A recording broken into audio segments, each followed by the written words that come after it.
मुझे कहा गया है कि यहां पर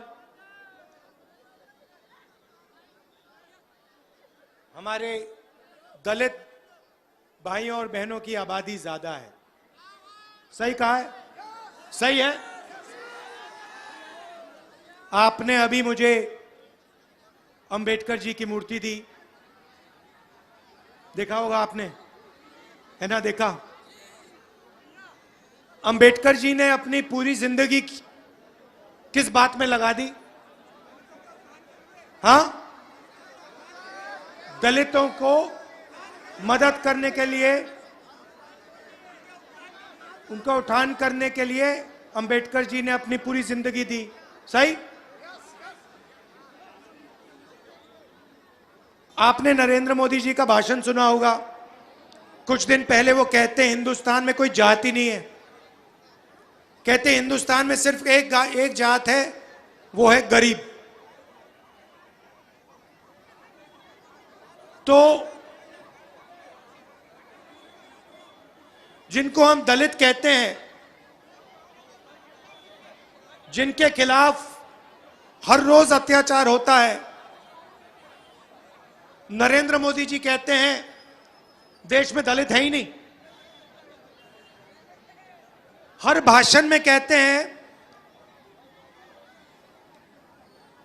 मैं ओबीसी हूं, और फिर जैसे ही मैंने जाति जनगणना का सवाल उठाया,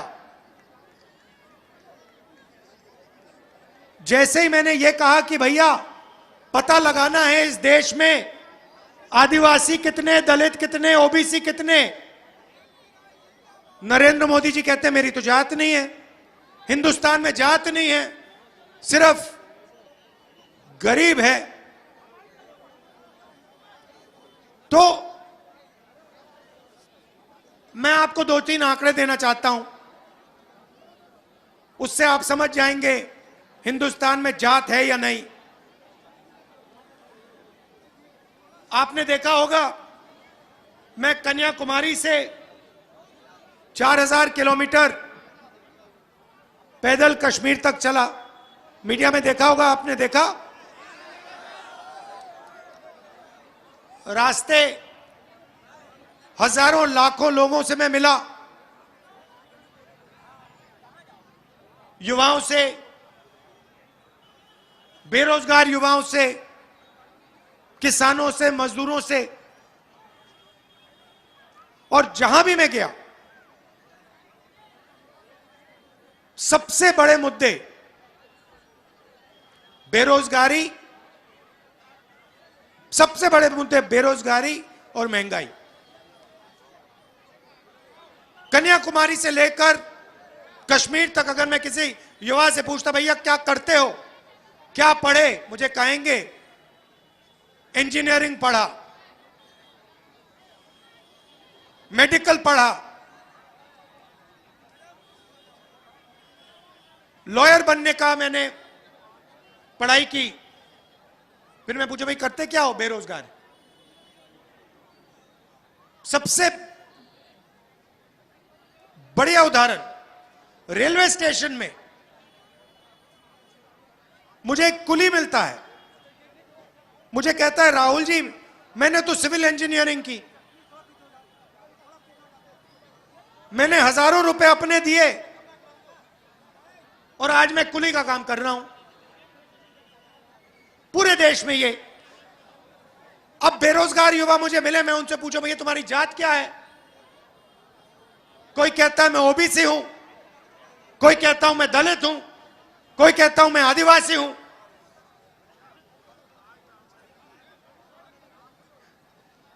जाति जनगणना से क्या फायदा होगा? आप में से कोई बता सकता है? जाति जनगणना से पता लगेगा इस देश में दलित कितने, आदिवासी कितने,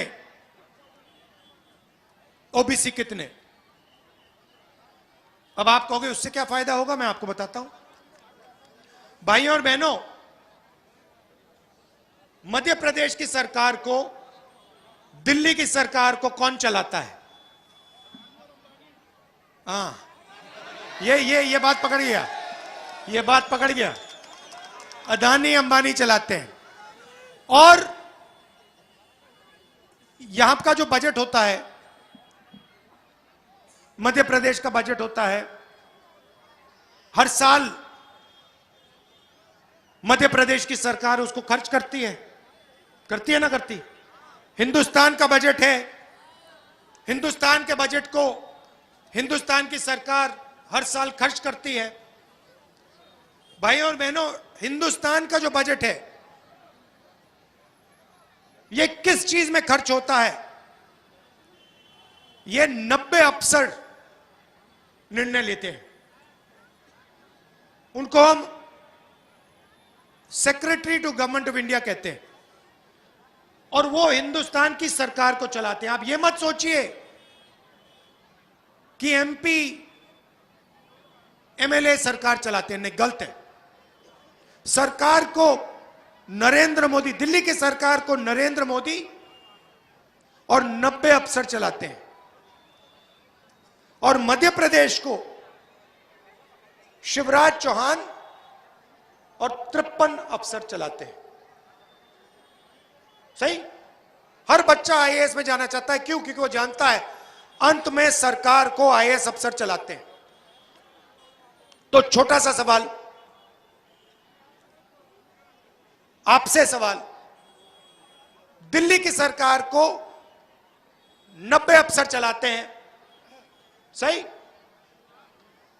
बजट में जो भी पैसा खर्च होता है, जैसे यहां पे मैं जानता हूं आपकी स्वास्थ्य की सेवा ही नहीं है, ट्रेन से आपके लोग नागपुर जाते हैं इलाज के लिए, तो जो भी बजट में खर्च होता है ये 90 लोग निर्णय लेते हैं। स्वास्थ्य के लिए कितना पैसा जाएगा? 90 लोग। सेना के लिए कितना पैसा जाएगा? 90 लोग। सड़क के लिए कितना पैसा जाएगा? 90 लोग। किसानों को क्या दिया जाएगा? 90 लोग। अब मैं आपसे पूछना चाहता हूं, 90 लोगों में से जो दिल्ली की सरकार को चलाते हैं, उसमें से दलित कितने? दलित कितने? भाइयों और बहनों, मैं आपको बताता हूं, अगर हिंदुस्तान की सरकार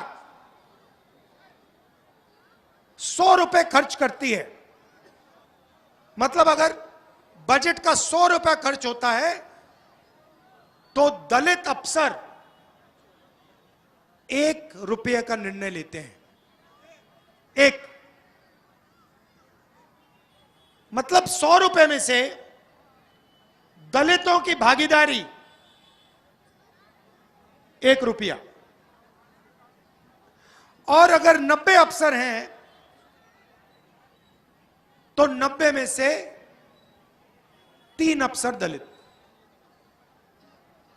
चलिए दलितों को छोड़ते हैं, ओबीसी की बात करते हैं, और हिंदुस्तान की सरकार को छोड़िए, मध्य प्रदेश की सरकार की बात करते हैं। मध्य प्रदेश का बजट जो है तकरीबन 3 लाख करोड़ रुपए का है। 53 अफसर इस बजट को बांटते हैं। इस कस्बे में कितना पैसा आएगा, आपके स्वास्थ्य के लिए कितना पैसा आएगा, आपके बच्चों की शिक्षा के लिए कितना पैसा आएगा, ये 53 अफसर शिवराज चौहान जी के साथ निर्णय लेते हैं। भाइयों और बहनों, मजे की बात सुनिए, मध्य प्रदेश के 53 अफसरों में से पिछड़े वर्ग का सिर्फ 1 अफसर है। मोदी जी कहते हैं मध्य प्रदेश की सरकार ओबीसी की सरकार है। 53 अफसरों में से 1 अफसर ओबीसी वर्ग का है। और आप जानते हो यह अफसर बजट में से कितने प्रतिशत का निर्णय लेता है? कोई जानता है? 0.1। मतलब ओबीसी की सरकार है। मोदी जी कहते हैं ओबीसी की सरकार है, ओबीसी का चीफ मिनिस्टर। और 100 रुपए में से 33 पैसे का निर्णय ओबीसी अफसर करते हैं। ठीक से सुनो, नरेंद्र मोदी कहते हैं ओबीसी की सरकार है और भागीदारी आपकी 100 रुपए में से 33 पैसे की है। 100 रुपए में से 33 पैसे की। और दिल्ली की सरकार में 100 रुपए में से दलितों का 1 रुपया। और फिर ये लोग कहते हैं कि ओबीसी की सरकार है, दलित तेजी से आगे बढ़ रहे हैं। इसलिए मैंने कहा कि देखिए, दूध का दूध पानी का पानी कर देते हैं। कैसे करेंगे? आपको कभी चोट लगी है? लगी?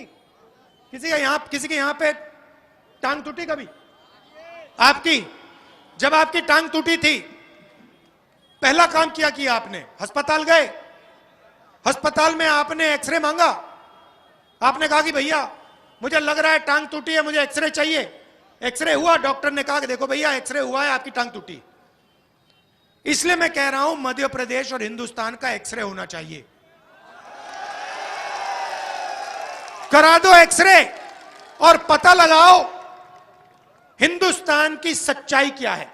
मुझे दिख रहा है कि ओबीसी वर्ग को, दलित वर्ग को, आदिवासी वर्ग को दर्द हो रहा है, जबरदस्त दर्द हो रहा है। अब मैं कह रहा हूं कि भैया एक्सरे करा दो, पता लगा दो कि इस देश में आदिवासी कितने हैं, दलित कितने हैं, ओबीसी कितने हैं और ओबीसी में कौन सी जात कितनी है। मेरा आपसे सवाल है, आपकी भागीदारी, दलितों की भागीदारी 1% से कम है। क्या आपकी आबादी 1% से कम है? तो जितनी आपकी आबादी है उतनी आपकी भागीदारी होनी चाहिए। जितने पिछड़े लोग हैं उतनी भागीदारी उनकी होनी चाहिए। अब भैया मुझे बताओ, मध्य प्रदेश में पिछड़ों को 53 अफसर में से 1 अफसर मिला है। 100 रुपए में से 33 पैसे ओबीसी अफसर खर्च करते हैं, निर्णय लेते हैं। क्या ओबीसी की आबादी 0.3% है मध्य प्रदेश की? क्या नहीं? मैं आपको आज बता रहा हूं कि ओबीसी की आबादी कम से कम 50%, 55% है। अगर आपकी आबादी 55% है तो सरकार चलाने में आपका सिर्फ 1 अफसर क्यों? और वो अफसर, उसको कोई काम नहीं दिया, वो बैठा रहता है। 100 रुपए में से सिर्फ 33 पैसे का निर्णय लेता है। जब मैंने ये बात पार्लियामेंट में रखी, नरेंद्र मोदी चुप हो गए। कहते हैं, पहले कहते थे मैं ओबीसी जात का हूं, हर मीटिंग में कहते थे ओबीसी जात का। मैंने कहा भैया आप ओबीसी जात के हो, सब कुछ ठीक है, आप हवाई जहाज में उड़ते हो, हर रोज नए कपड़े पहनते हो, ओबीसी जात का आपने फायदा तो उठा लिया, चुनाव जितवा लिए। मगर जब ओबीसी जात की भागीदारी की बात आती है तो आप कहते हो हिंदुस्तान में कोई जात नहीं, ना कोई दलित, ना कोई आदिवासी, ना कोई ओबीसी। वोट लेने जाते हो कहते हो भैया मैं ओबीसी हूं।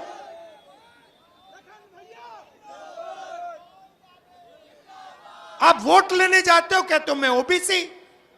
जाति जनगणना की बात होती है कहते हो भैया ओबीसी जाति नहीं है, दलित जाति नहीं है। तो मैंने निर्णय ले लिया है और मैं जो कहता हूं मैं गारंटी करके कर देता हूं। मैं नरेंद्र मोदी नहीं हूं कि 15 लाख का वायदा कर दूं। मैं आपको बता रहा हूं मैं आपको बता रहा हूं,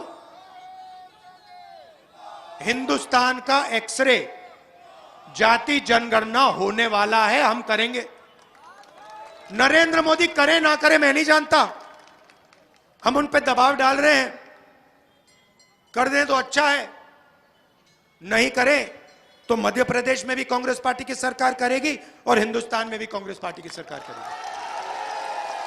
और फिर जो आपका हक बनता है, जो ओबीसी युवाओं का हक बनता है, दलित युवाओं का हक बनता है,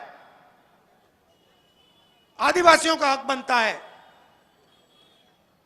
वो हक हम आपको दिलवा देंगे। मतलब मजाक बना रखा है।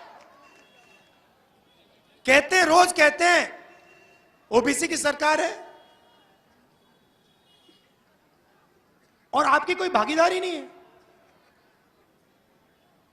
नफरत फैलाते हैं, बात समझिए आप, नफरत फैलाते हैं, एक धर्म के लोगों को दूसरे धर्म से लड़ाते हैं, एक जात को दूसरी जात से लड़ाते हैं, मगर जो भागीदारी ओबीसी वर्ग की, दलित वर्ग की, आदिवासी वर्ग की होनी चाहिए वो नहीं मिलती। और आप जानते हो यहां पे मध्य प्रदेश में सबसे ज्यादा बेरोजगारी है। यहां पे बेरोजगार युवा हैं, हाथ उठा के दिखाओ, ये देखो, मजा देखो, ये देखो, ये है शिवराज चौहान जी का कमाल। ये देखो बेरोजगार युवा, हाथ उठा के दिखाओ मुझे, ये है, ये सेना खड़ी हुई है, ये जिंदगी भर अपना टाइम जाया कर रहे हैं। भाई और बहनों, आपसे कहा इंजीनियर बनो, डॉक्टर बनो, लॉयर बनो, आपने अपने जेब से माता पिता का पैसा डाल के इंजीनियरिंग कॉलेज, मेडिकल कॉलेज में जाके दिया, पता लगा अदानी जी ने, अंबानी जी ने सारे के सारे रोजगार खत्म कर दिया हिंदुस्तान में। भाई और बहनों, जीएसटी से आपको फायदा हुआ? जीएसटी किसके लिए की गई? अदानी के लिए की गई, अदानी के लिए। अदानी जी, आप बिजली का प्रयोग करते हो ना, आप एक का बात समझ लो, जैसे ही आप वो स्विच ऑन करते हो ना घर में, वैसे ही अदानी जी के जेब में पैसा जाता है डायरेक्ट। मैं बताता हूं कैसे। अदानी जी ऑस्ट्रेलिया से कोयला खरीदते हैं, ठीक है? ऑस्ट्रेलिया से यहां आते आते कोयला का दाम डबल कर देते हैं। वहां खरीदते 100 रुपए का है, यहां आते आते दुगना हो जाता है, ठीक है? और फिर जो वहां से अदानी जी फायदा लेते हैं, आप बिजली के बिल जो बढ़ता है, वो पैसा आपके जेब से निकलकर सीधा अदानी जी की जेब में जाता है। और उदाहरण चाहते हो और देता हूं। यहां पे मध्य प्रदेश में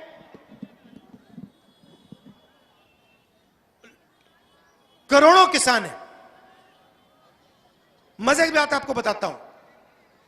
नरेंद्र मोदी जी फसल बीमा योजना लाए, नाम सुना है आपने? नाम सुना है? फसल बीमा योजना में हिंदुस्तान की सरकार, मध्य प्रदेश की सरकार तकरीबन 30,000 करोड़ रुपए डालती है और हमारे किसान तकरीबन 5,000 करोड़ रुपए डालते हैं। अच्छा भैया, जो सरकार पैसा डालती है कहां से आता है? जीएसटी से। तो जीएसटी से आपसे पैसा लेते हैं, ठीक है? 30,000 करोड़ रुपए आपकी जेब से निकाला, आपने पेट्रोल खरीदा जीएसटी, आपने खाना खाया जीएसटी, आपने कुछ खरीदा, ये शर्ट खरीदी जीएसटी, पैसा आया 30,000 करोड़ रुपए फसल बीमा योजना में गया। नरेंद्र मोदी जी ने कहा नई योजना लाया हूं, ठीक है? अब जब किसान का खेत पर ओला गिरता है, बारिश आती है, नुकसान हो जाता है, आंधी आती है, किसान जाता है कंपनी के पास, कहता है भैया देखो मैंने पैसा भरा था, मुझे पैसा दो, बीमा का पैसा दो। कंपनी उससे कहती है भैया हम तुम्हें पैसा नहीं देने वाले, तुम्हारे डिस्ट्रिक्ट में नुकसान नहीं हुआ, तुम्हें हम पैसा नहीं देंगे। 30,000 करोड़ रुपए भाई और बहनों 16 कंपनी को मिला है। 16 कंपनी को 30,000 करोड़ रुपए मिला है आपका। अब सवाल, उस कंपनी में दलित कितने, आदिवासी कितने, पिछड़े कितने, बता दो। तो पैसे कहां से गए? दलित, आदिवासी, पिछड़ों से, आपकी जेब से। कहां पहुंचे? अदानी के पास,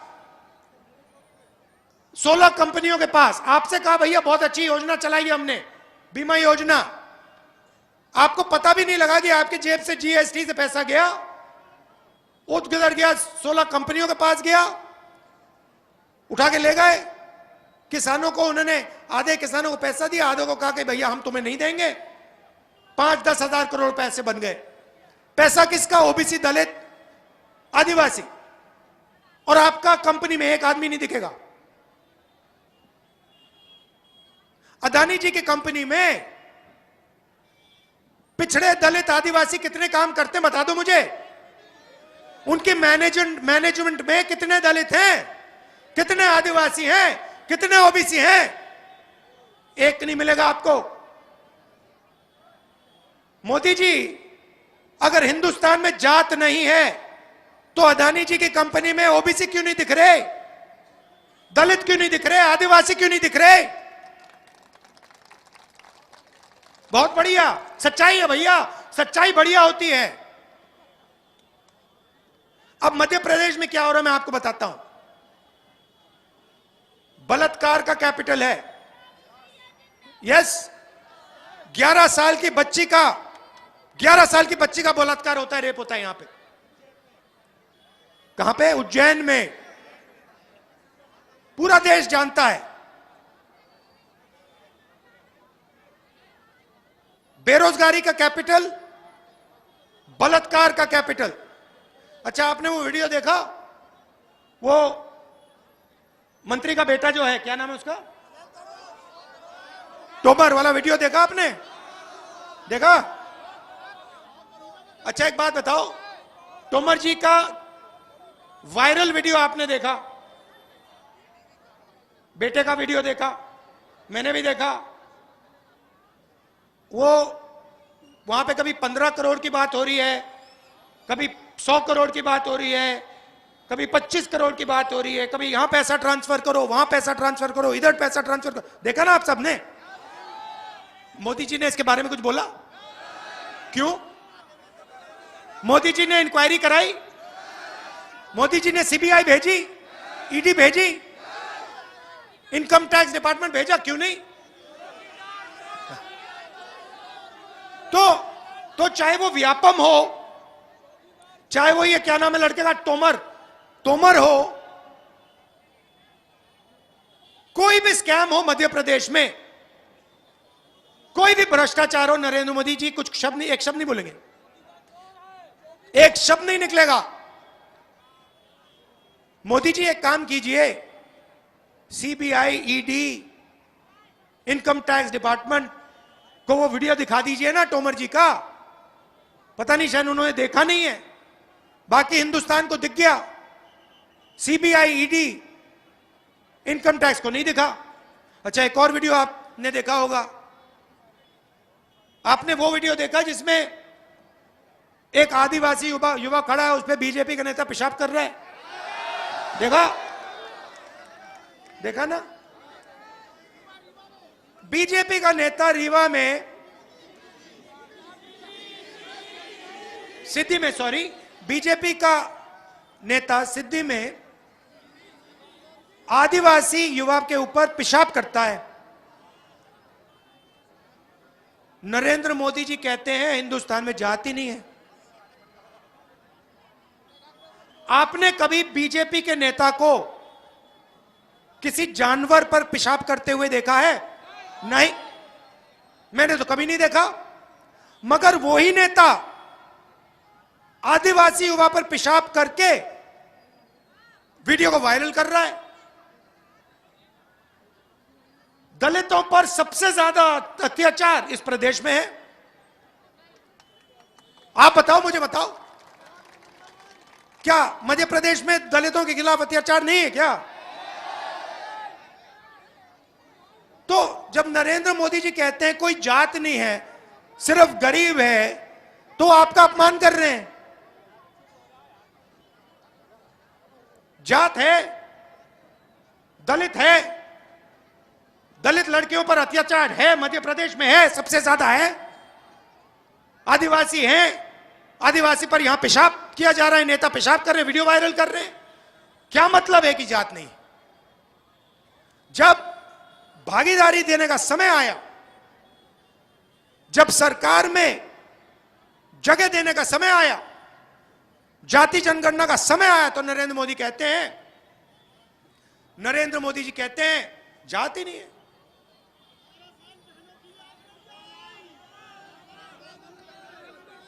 और पूरा मध्य प्रदेश जानता है यहां पे क्या हालत है। मुझे गाड़ी में बता रहे थे कि यहां से ट्रेन जाती है,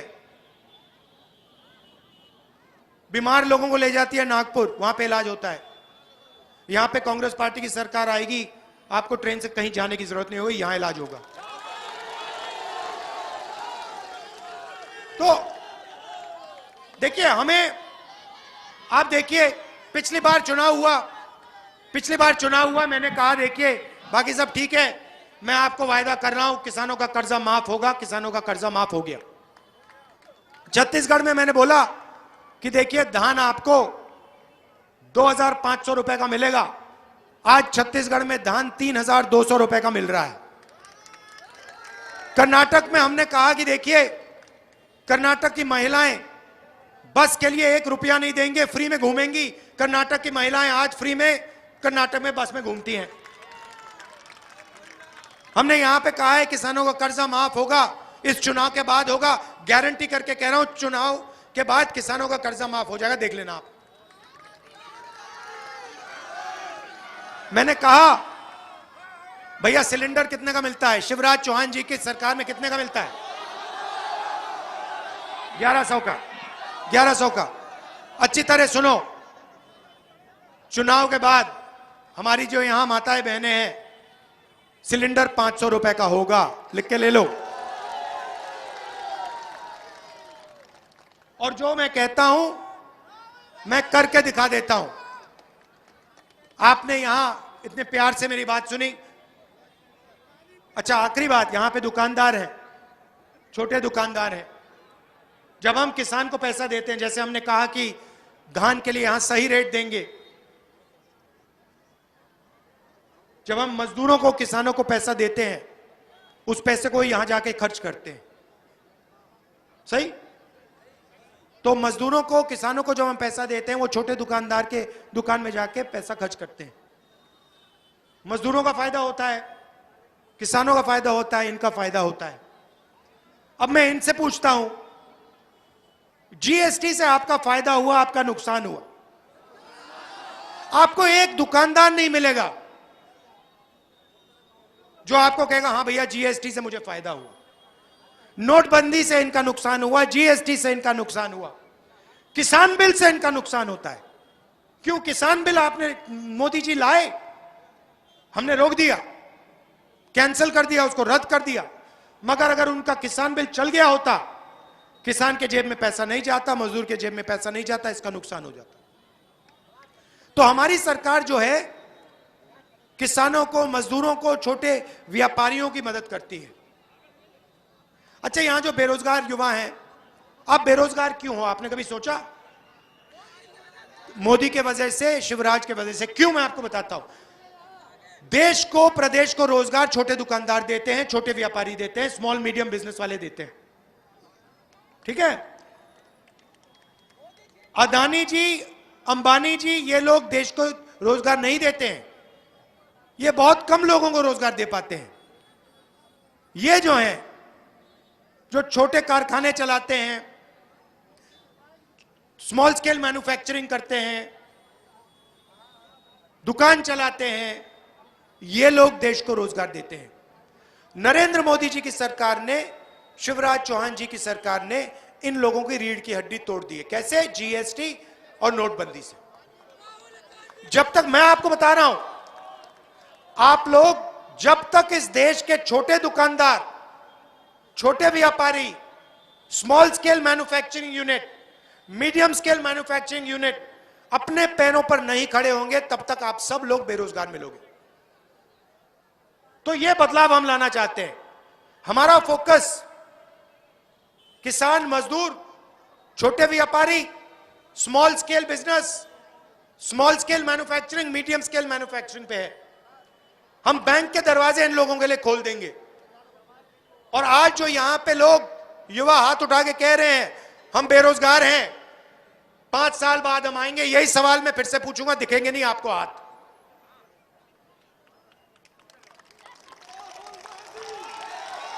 आप सबने, अच्छा आखिरी बात देखिए, आखिरी बात, सबसे बड़ा नुकसान, देश का सबसे बड़ा नुकसान नफरत और हिंसा से होता है। सही? आपने, अगर आपके परिवार में भाई भाई के बीच में लड़ाई हो जाए, बाप बेटे के बीच में लड़ाई हो जाए, बहनों के बीच में लड़ाई हो जाए, वो परिवार सफल हो सकता है क्या? कभी नहीं हो सकता। देश भी वैसा ही होता है। अगर देश में नफरत फैलती है,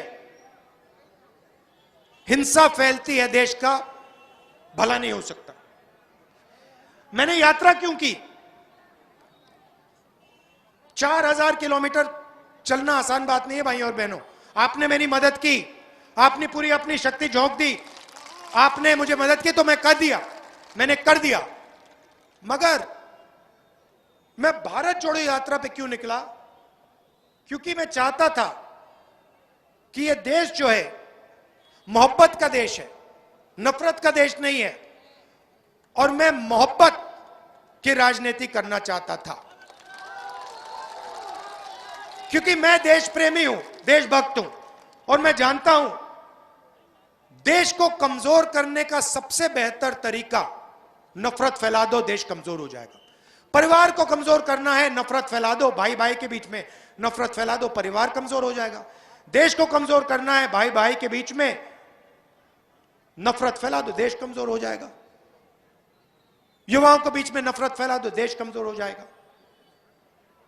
इसलिए मैंने नारा दिया, सबसे अच्छा नारा, हिंदुस्तान के भविष्य के लिए सबसे अच्छा नारा, नफरत के बाजार में मोहब्बत की दुकान खोलनी है। और यात्रा से बहुत फायदा हुआ, बहुत लोग जुड़े, नफरत मिटी। और अब एक दूसरा बड़ा सवाल हमारे सामने है, जो इस मीटिंग में मैंने आपसे कहा, भारत जोड़ो यात्रा से देश जुड़ा, नफरत मिटी, भाईचारा बढ़ा। अब देश के सामने एक सबसे बड़ा सवाल है, और वो सवाल यह है कि क्या इस देश में पिछले वर्गों को, दलितों को, आदिवासियों को न्याय मिल रहा है, हां या ना? यह सवाल है। और अगली लड़ाई, जो मैं जाति जनगणना की बात कर रहा हूं, वो शुरुआत है। अगली लड़ाई कमजोर वर्गों के न्याय की लड़ाई है, और उसका पहला कदम मध्य प्रदेश में, पहला कदम यहां लिया जा रहा है। मध्य प्रदेश की सरकार को बदल के यह पहला कदम लिया जा रहा है।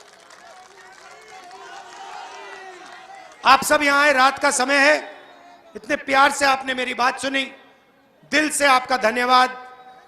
और शिवराज जी, इस सवाल का आप जवाब दीजिए। अगर ये ओबीसी की सरकार है, अगर ये पिछड़ों की सरकार है, तो 53 में से एक अफसर ओबीसी का क्यों है, और 100 रुपए में से 33 पैसे ओबीसी अफसर, ओबीसी के ऑफिसर्स पर क्यों निर्णय ले रहे हैं। धन्यवाद, जय हिंद। शिवराज जी कल तक जवाब दे देना।